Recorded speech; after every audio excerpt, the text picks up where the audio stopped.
রাতারাতারে অবৈধভাবে বার্মিজ গরু পাচার বাণিজ্য অব্যাহত রেখেছে গরু মাফিয়ারা।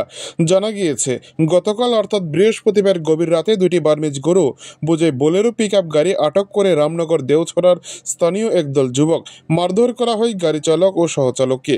পরবর্তী সময়ে অবস্থা বেগতিক দেখে স্থানীয়রা জড়ো হয় খবর দেয় পানিসাগর থানা ও দমকল অফিসে। খবর পেয়ে ঘটনাস্থলে উপস্থিত হয় পানিসাগর থানার ওসি সুমন্ত ভট্টাচার্য সহ দমকল কর্মীরা। এক গাড়ি চালকের অবস্থা গুরুতর দেখে দমকল কর্মীরা তাকে চিকিৎসার জন্য নিয়ে যান পানিসাগর মহকুমা হাসপাতালে। অপর আরেক গাড়ি চালক ঘটনাস্থল থেকে পালিয়ে যেতে সক্ষম হয়। পুলিশ ঘটনাস্থল থেকে টিআর 05H1563 ও টিআর 05F1797 নম্বরে দুটি বোলেরো পিকআপ গাড়ি সহ 12টি বার্মিজ গরু নিয়ে আসে পানিসাগর থানায়।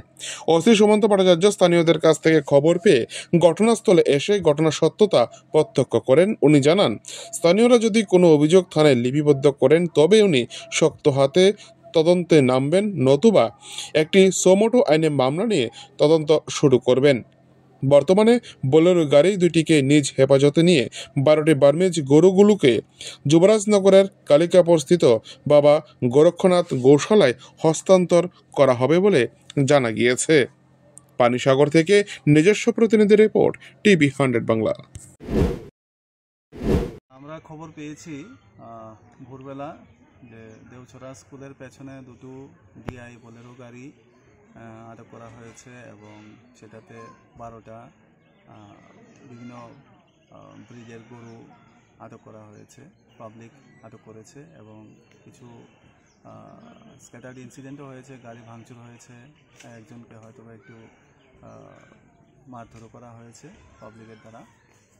তো আমরা আসলাম এখানে, মধ্যে ঘটনার সত্যতা পেলাম।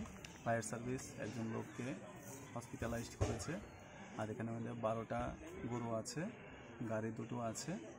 তো আমরা দেখছি যদি স্থানীয় লোকজন কোনো রকমের অভিযোগ দেয়, সেই অভিযোগ মোতাবেক আমরা এফআইআর রেজিস্টার করব অ্যানিম্যাল ক্রুয়েলটি অ্যাক্টে, অথবা আমরা সুমোটো কমপ্লেন নিয়ে এটা তদন্ত করব।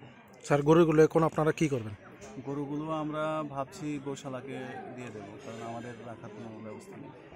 তো গাড়িগুলি স্যার আপনারা কি সিজ করবেন? হ্যাঁ, অবশ্যই সিজ হবে।